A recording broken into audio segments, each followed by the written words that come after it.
Eu queria que você me falasse um pouquinho, no seu caso, sobre o poder do networking. Você hoje tem um networking muito estabelecido, né? Você convive com todos os nichos, conhece muitos tomadores de decisão. E, no seu caso, como você viu a importância desse network ser trabalhado de uma maneira verdadeira para o crescimento dessa carreira, para você ganhar cada vez mais escala, ganhar mais dinheiro, ganhar visibilidade, vender mais quadros? Você acha que o networking é um fator que compõe muito isso? Muito, muito. Mas eu tive um período que foi muito bom pra mim, que as pessoas falam assim, mas você tem que fazer, né, um exercício, a criação é um exercício, a fotografia é um exercício diário. E eu pratiquei muito. Então, no Tsunodo Kesu eu fotografei 500 mulheres no Brasil inteiro. Todas as pessoas que eu escolhi para fotografar foram pessoas que se transformaram em contatos meus, amigas minhas, pessoas que eu conheço, que me conhecem. Conexões genuínas, né? Genuínas, por uma questão de um projeto. E antes disso eu fotografei todo mundo da música. Fiz capa de todos os artistas, todos os DJs.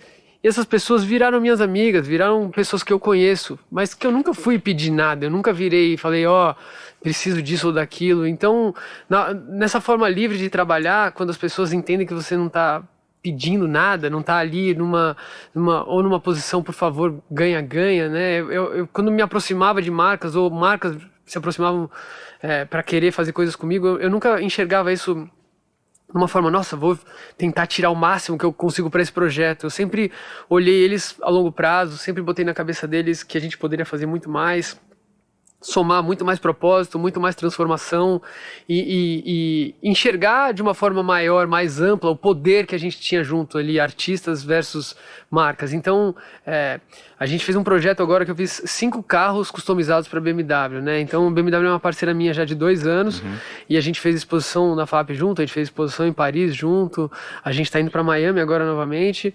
E essas 5 NFTs que eu criei para os carros foram um desafio criativo gigante para mim.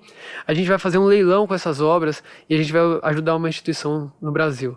Então, de novo, a gente está falando de tecnologia, de inovação, de um trabalho de ponta e um poder transformador. E de novo, como escalar isso para vários outros projetos, várias outras marcas e entender que essa economia circular, né, onde a gente está criando olhar e propósito, cara, esse momento para mim tá sendo muito importante. Eu estou lançando agora o livro de 15 anos dos Brasileiros, né? Brasileiros foi a minha primeira viagem fotográfica, eu era músico na época, em 2006 eu fiz uma viagem da Nascente até a Foz do Rio São Francisco. Nessa viagem, 45 dias só fotografando gente, eu entendi o poder da minha foto. Eu entendi o quanto eu podia entrar na casa das pessoas, conversar, entender sobre a vida delas e usar a fotografia como uma chave para, enfim, invadir um universo que estava muito distante da minha realidade. Quando eu voltei com essas fotografias, as pessoas realmente se sentiram tocadas por ela. Eu senti o poder da minha arte de emocionar. E esse trabalho ficou guardado durante esses 15 anos. Enquanto eu montei meu estúdio, fotografei publicidade, fotografei moda, fotografei arte, produzi as minhas séries, e agora ele está completando 15 anos. E eu estou lançando um livro para contar a história desse trabalho. Eu convidei o Emicida e o professor Rubens Fernandes Júnior. Foram 2 pessoas que... O Emicida, por ser um artista que eu sempre admirei muito, pela forma de enxergar as coisas, a arte, o poder da palavra, o poder do empreendedorismo. E o Rubens Fernandes Júnior foi um grande mestre meu na fotografia, um dos maiores críticos do Brasil, e que me deu o caminho do Rio São Francisco quando eu falei que queria fotografar um trabalho sobre o povo brasileiro.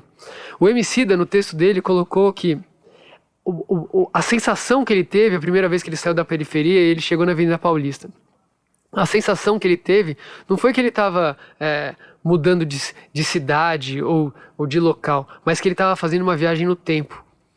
Quando ele falou isso, uma viagem no tempo, que parecia que ele tinha chegado no futuro, em relação ao saneamento básico, a forma com que ele vivia, a forma com que ele foi criado, e em forma com que as pessoas se relacionavam. E quando ele olhou aquele futuro, aquilo assustou ele. Assustou ele de uma forma... Como que a gente tem esse nível de oportunidade lá e como essas pessoas têm esse nível de oportunidade aqui?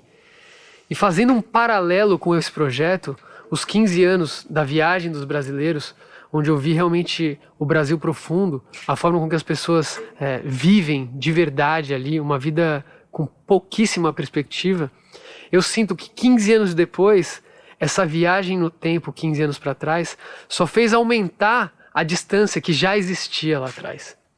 São 15 anos depois que nada mudou lá. Então, os 15 anos que passaram aqui, pra gente, pra frente, simplesmente aumentou o buraco. É o abismo que existe, né? Esse abismo social. Esse grande abismo social. E no momento que a gente está hoje, onde o nosso patriotismo está tão machucado, né? Por todas essas questões governamentais, tomadas de decisões, da forma com que a gente enxerga o nosso país, o nosso Brasil, a desvalorização da nossa moeda, o aumento do preço da gasolina, o custo de vida para tudo, né? A gente está machucado. E a gente está machucado que vai demorar, né, para curar. A gente vai sofrer ainda um período. E a gente tem um período ainda, esse obstáculo que a gente tem, esse conflito, a gente vive um momento de crise política, né? Talvez o maior choque político da história recente do Brasil, desde das diretas já, talvez aconteça nessa eleição de 2022, com uma polarização absurda, né? Com a população de forma visceral defendendo o candidato A e candidato B. Então a gente está num cenário muito instável, que as pessoas estão olhando muito pouco para dentro de si, né? Você acredita nisso? Muito pouco para dentro de si. Muito pouco. Muito pouco e a sensação é essa, que eu venho soltar esse trabalho agora, de novo, querendo elencar o propósito da existência da minha fotografia e do que eu faço com o livro Brasileiros e o subtítulo, né? Olhos para o Brasil, né? Olhos para esse povo, olhos para o que ficou ali, olhos para o que vai ficar ainda por muito tempo. Então, de novo, eu venho tentando, da forma com que eu posso, reunir forças para ajudar, para aumentar o nível de oportunidade, seja leiloando obras do meu trabalho, seja estando lá presente, ou seja participando do máximo de reuniões e pensamentos junto com as pessoas que realmente estão com vontade de transformar e não estão preocupadas com a guerra política que talvez não mude muita coisa. Se for A ou se for B, talvez continue do mesmo jeito lá. Então, eu acho que parte mais do lado humano da gente entender o que cada um de nós pode fazer, né? E se unir nesses lugares de transformação real, né? O meu irmão, eu já tinha te comentado sobre ele até, né? Ele é CEO da Wikibold hoje, e a Wikibold também vem com a mesma pressão de propósito, ele vem imprimindo isso de uma forma muito genuína, né? Todas as castanhas do Pará e grãos que a gente está usando nos nossos pães vêm de produtores locais da Amazônia.